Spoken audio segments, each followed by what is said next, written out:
Hello students, मैं संजीव मिश्रा अपने YouTube channel पर आप सभी का हार्दिक स्वागत करता हूं। आशा करता हूं आप सब स्वस्थ मस्त और अपनी पढ़ाई में पूरी तरह व्यस्त होंगे। प्रिय विद्यार्थियों, आज हम सब अनौपचारिक पत्र लेखन में प्रशंसा पत्र लिखना सीखेंगे। प्रिय विद्यार्थियों, आज हम सब अनौपचारिक पत्र लेखन करेंगे जिसमें प्रशंसा पत्र लिखेंगे। यह जो प्रशंसा पत्र होता है यह अपनों को नहीं लिखा जाता है बल्कि किसी और की प्रशंसा यहाँ पे की जाने वाली है। जैसे कोई कवि हो गया, लेखक हो गया, इस तरह का व्यक्ति है, उसे हम पत्र लिख रहे हैं। आइए देखते हैं प्रश्न को। यह प्रश्न आपको पेपर में दिया रहता है। गौतम गौतमी सरोज, मतलब लड़कों के लिए गौतम सरोज, लड़कियों के लिए गौतमी सरोज, और इनका पता है 101 गणेश कॉलोनी, मुंबई। मैं बार बार आप लोगों को कहता हूं, प्रश्न में जहां से आएगा, से के पहले जो नाम है, जो पता है, ये पत्र लिखने वाले का नाम और पता होता है। यह पत्र लिखते समय सबसे अंत में हमें लिखना होता है। एक पंक्ति में पहले नाम लिखना होता है, फिर दूसरी पंक्ति में पूरा नाम लिखना होता है, और उसके बाद पत्र लिखने वाले का जो पता है वह 2 पंक्तियों में होता है। जैसे यहां से यहां तक एक पंक्ति में लिखिए और यह एक साथ में लिखिए। मुंबई से अपने प्रिय कवि लेखक को, अब इनकी जगह रचनाकार भी हो सकता है, को पत्र लिखकर उनकी किसी रचना के बारे में अपना मत व्यक्त करता है, करती है। मत व्यक्त करना मतलब अपनी राय देना कि आपकी जो रचना मैंने पढ़ी है, वह रचना, वह कविता या वह पाठ आपका कैसा है, कैसा नहीं है। यहाँ जिसे हम पत्र लिख रहे हैं कवि या लेखक को, वहां पे स्वतंत्रता है आपको कि आपके द्वारा आपने जिस रचनाकार की, जिस कवि या लेखक की कोई भी कविता या पाठ आपने पढ़ा है, उसी के बारे में आप लिख सकते हैं। यह थोड़ा सा मिश्रण होता है अनौपचारिक और औपचारिक का।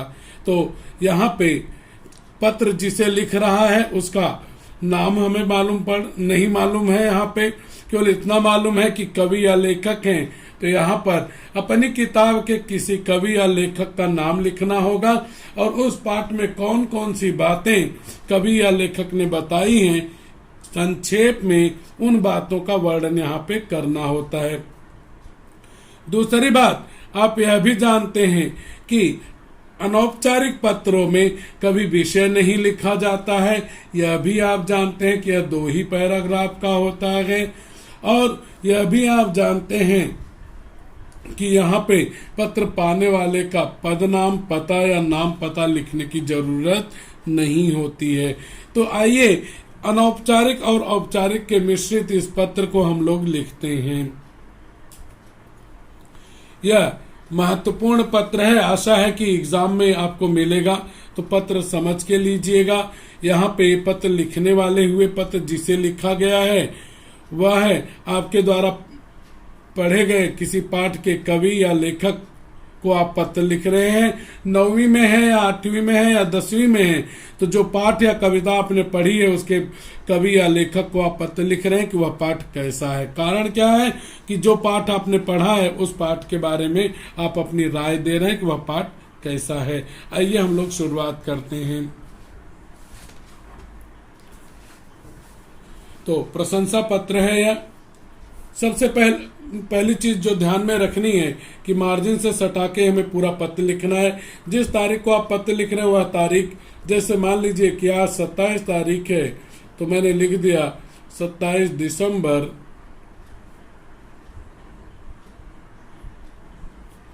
2020। अब इसके बाद दिनांक डालने के बाद, हेडिंग नहीं डालना है, दिनांक डालने के बाद आपको एक लाइन छोड़ देनी है और अनौपचारिक पत्रों में पत्र पाने वाले का ईमेल पता लिखना चाहिए। तो यहाँ पे हम लोग ईमेल पता भी लिखेंगे और साथ में ही संबोधन अभिवादन भी करने वाले हैं। क्यों? क्योंकि मैंने कहा कि यह आपका कॉकटेल पत्र है, यानी औपचारिक में भी आता है, अनौपचारिक पत्रों में भी यह आता है। तो उम्मीद रहेगी कि आप इस मिश्रण को समझेंगे। यह कब होगा? जब किसी लेखक इत्यादि को आप पत्र इस तरह से लिखते हैं, तो यहां प्रति आ जाएगा। अब आप कहेंगे सर अनौपचारिक में आप कहते हैं कि प्रति नहीं आता, लेकिन मैं बार बार वही कह रहा हूं कि यह मिश्रण है प्रति। अब प्रति में कवि या लेखक का यहां पे जो है संबोधन अभिवादन होगा। प्रति परम आदरणीय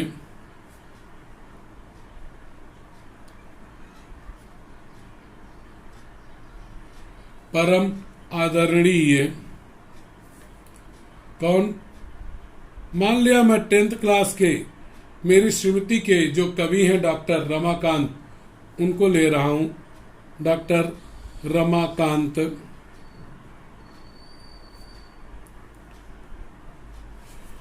प्रति ने दर्शा दिया कि यह जो है औपचारिक पत्र का रूप हुआ। परम आदरणीय लिखा आपने यहाँ पे संबोधन में पदनाम की जगह, और इसने दर्शा दिया कि यह आपका यह भाग अनौपचारिक का हो गया। रमाकांत जी नमस्कार, यह आपका संबोधन अभिवादन हुआ। अब इसी के नीचे ईमेल आईडी, यहां पे ramakanth@gmail.com यह हो गया। अब इसमें लेकिन विषय नहीं आएगा। मैंने पहले भी कहा कि औपचारिक अनौपचारिक का मिश्रण है, यह आपको औपचारिक बना देता है, लेकिन यहाँ पे आकर फिर यह अनौपचारिक हो जाता है। आइए अब फिर यहाँ पे देखते हैं कि अनौपचारिक से औपचारिक में कहाँ जा रहे हैं। एक पंक्ति छोड़ेंगे और यहाँ पे विषय न लिखकर लिखेंगे माननीय महोदय। फिर एक पंक्ति छोड़ेंगे। अब इसके बाद पहला पैराग्राफ, अपना परिचय देंगे और संबंध बताएंगे। यह फिर औपचारिक में लेकर गया। मेरा नाम जो प्रश्न में दिया रहे, प्रश्न में दिया है गौतम सरोज या गौतमी सरोज, तो लड़के लिखेंगे गौतम सरोज है।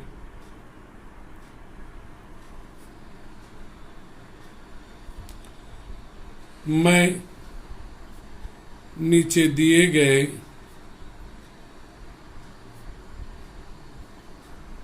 पते पर रहता हूं।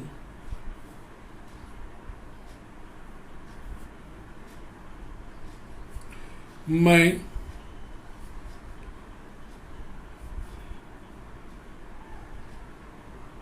एक पाठक हूं। पाठक मीन्स रीडर, पाठक हूं। मैंने आपकी सभी रचनाओं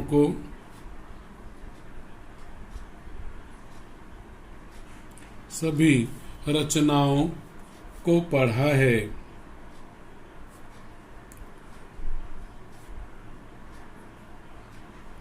ये पहला पैराग्राफ, ध्यान है आपको, यह औपचारिक पत्रों में आप इस तरह से अपना परिचय देते हैं, लेकिन अनौपचारिक में नहीं कहते हैं। अनौपचारिक में क्या कहते हैं आप कि मैं यहाँ पर कुशल पूर्वक हूँ, आशा करता हूँ कि आप कुशल पूर्वक होंगे। लेकिन जैसा मैंने कहा, यह औपचारिक और अनौपचारिक का मिश्रण है। और यह कब लिखा जाता है? यह तब लिखा जाता है जब आप प्रशंसा पत्र लिखते हैं, और विशेष करके कवि या लेखकों को, बाकी किसी के लिए भी यह नहीं होता है। या फिर आप किसी विद्यालय से पढ़ चुके हैं और अपने किसी टीचर को आप इस तरह का प्रशंसा पत्र लिखें कि आपकी वजह से आज मैं सफलता के शिखर पर हूं, तो वह औपचारिक अनौपचारिक का मिश्रण होगा। अब दूसरा पैराग्राफ शुरू करेंगे। 2 ही पैराग्राफ इसमें लिखेंगे हम लोग, एक लाइन छोड़ेंगे, फिर मार्जिन हटा के यहां शुरू करेंगे।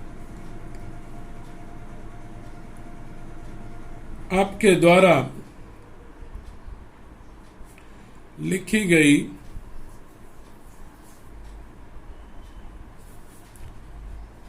कविता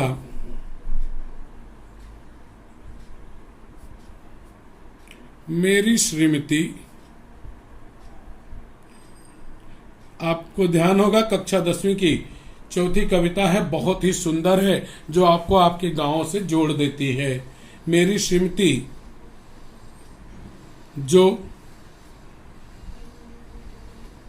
हाइकू विधा में, जापान की एक विधा है, जापानी विधा है कविता लेखन की, हाइकू विधा में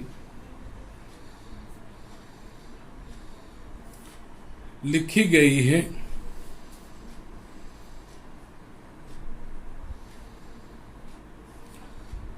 लिखी गई है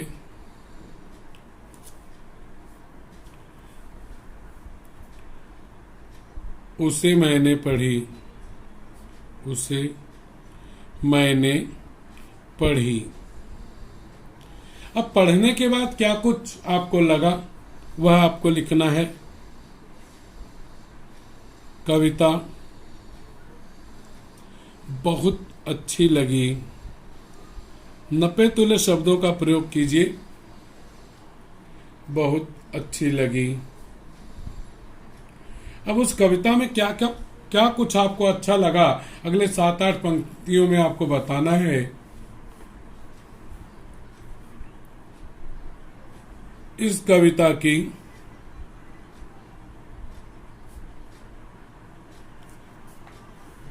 सबसे बड़ी विशेषता यह है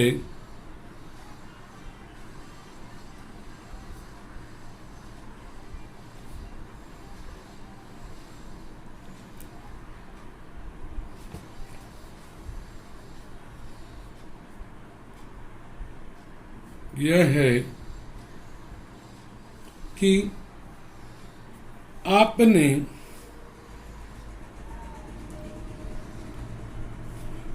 बहुत कम शब्दों में, आपने बहुत कम शब्दों में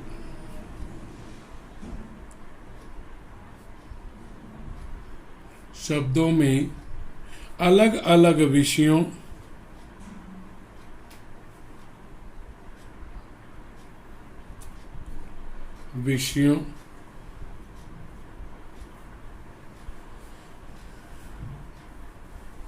को व्यक्त किया है।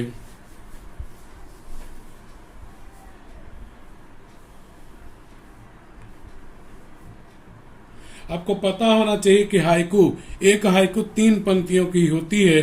पहली पंक्ति में 5 अक्षर होते हैं, दूसरी में 7 और तीसरी में 5, यानी केवल 17 अक्षरों की एक हाइकू कविता होती है। अक्षर में बोल रहा हूं, शब्द नहीं। 17 अक्षरों में एक हाइकू कविता बनती है और 17 अक्षरों में ही कवि ने एक कविता लिखी है और इस तरह से अनेक हाइकू उसमें समाहित है। हर हाइकू में एक अलग भाव कवि ने दिया हुआ है, अलग अलग विषयों को व्यक्त किया है।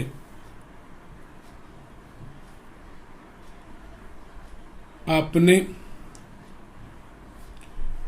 गागर में सागर भर दिया है। गागर में सागर भरना यह कहावत है, मतलब कम में बहुत अधिक बात कहना। भर दिया है। आगे, यह तुही की क्या विशेषता आपको दिखी कि कम शब्दों में अलग अलग विषयों को व्यक्त किया कवि ने, गागर में सागर भर दिया। अब कविता में किन किन बातों का उल्लेख किया है। आपने इस रचना में, रचना कौन सी है? मेरी श्रीमती। इस रचना में कोयल, आम, महुआ,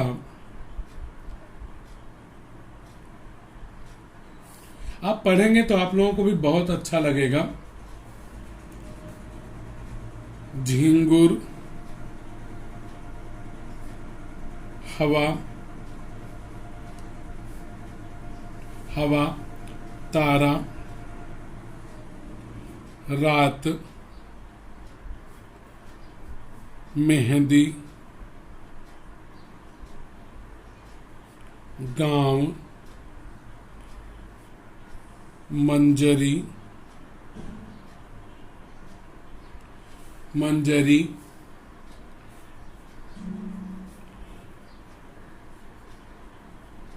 आदि के बारे में, आदि के बारे में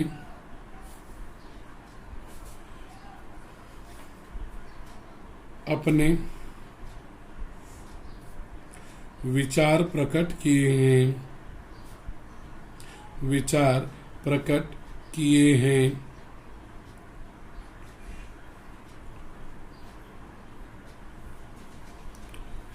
आपने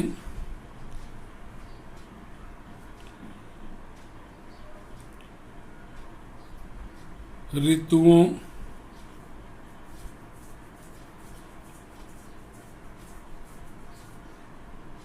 का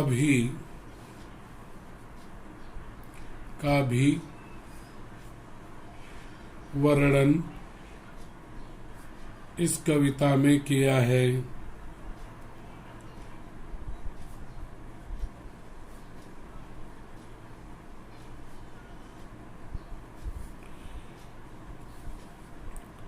अलग अलग ऋतुओं में अलग अलग ऋतुओं में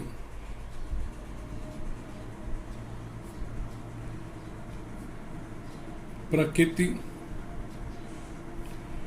तथा पशु पक्षी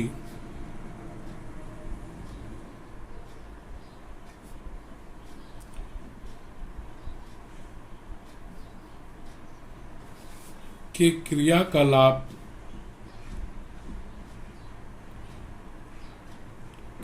मतलब क्या क्या करते हैं, प्रकृति में क्या बदलाव होता है और पशु पक्षी क्या करते हैं, पर भी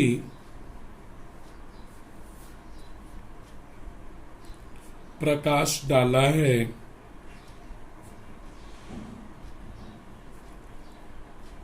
ये कविता में आपको जो चीजें देखी वह, अब इन चीजों को देखकर आपको क्या लगता है कि कवि अच्छा कवि है या नहीं है, तो उसका उल्लेख कीजिए, उसको भी आप लिखिए।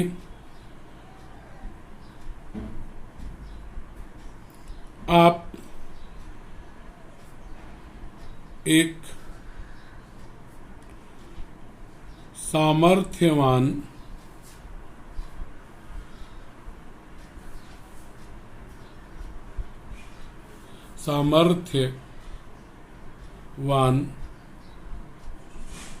रचनाकार हैं।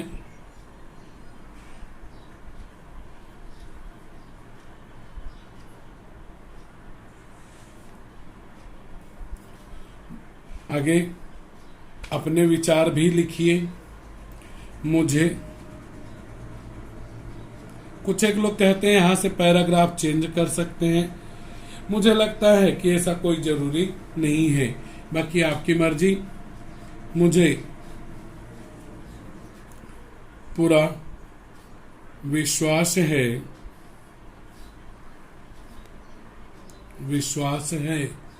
कि आप इसी प्रकार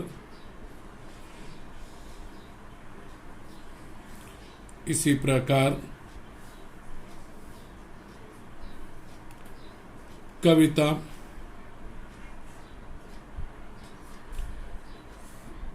लेखन का कार्य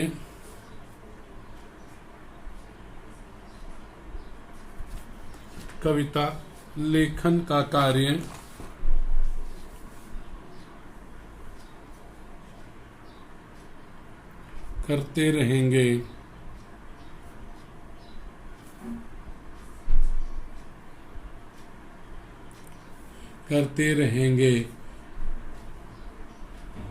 मुझे अब ये भाव क्या बता रहे हैं कि यह अनौपचारिक हो गया, ये भाव क्या बता रहे हैं कि औपचारिक हो गया, यानी ये दोनों का मिश्रण है।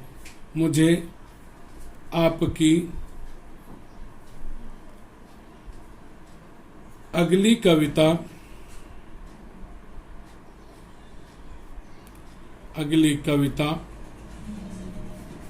के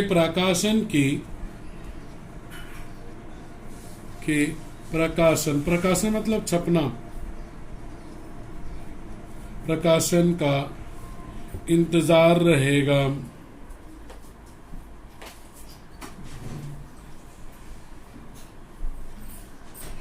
यह हो गया। अब यहाँ पे वही, अब यहाँ बहुवचनीय नहीं आएगा, केवल आएगा आपका पाठक। अब यहाँ पे यह हुआ तो एक पंक्ति छोड़ेंगे, दूसरे पैराग्राफ के बाद यहाँ पे लिखेंगे आपका पाठक। पाठक मतलब रीडर, पढ़ने वाला। यहाँ पे केवल नाम, जो नाम प्रश्न में है, नाम आपको याद होगा गौतम सरोज है, लड़कियों के लिए गौतमी है, तो केवल गौतम लिखिए, उसके कॉमा नहीं लगाई, अल्पविराम नहीं लगाई, यहाँ पूरा नाम लिखिए।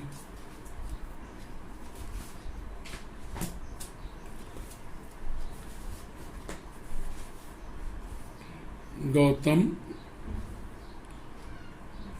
सरोज, कॉमा लगाइए। अब दो पंक्तियों में आपको, यहाँ पे दो पंक्तियों में उसका पता लिखना है। मैं छोटी छोटी पंक्तियां कर दे रहा हूं जिससे मुझे आसानी हो जाए, अगले पेज पे न जाना पड़े।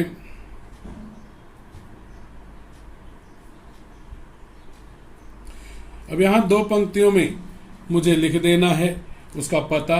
पता कहाँ से मिलेगा? जो प्रश्न में दिया था। प्रश्न में क्या था?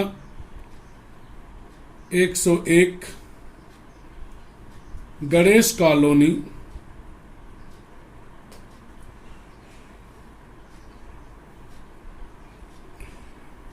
पता हमेशा दो पंक्तियों में आना चाहिए। लिख दिया एक पंक्ति में, दूसरी पंक्ति में मुंबई।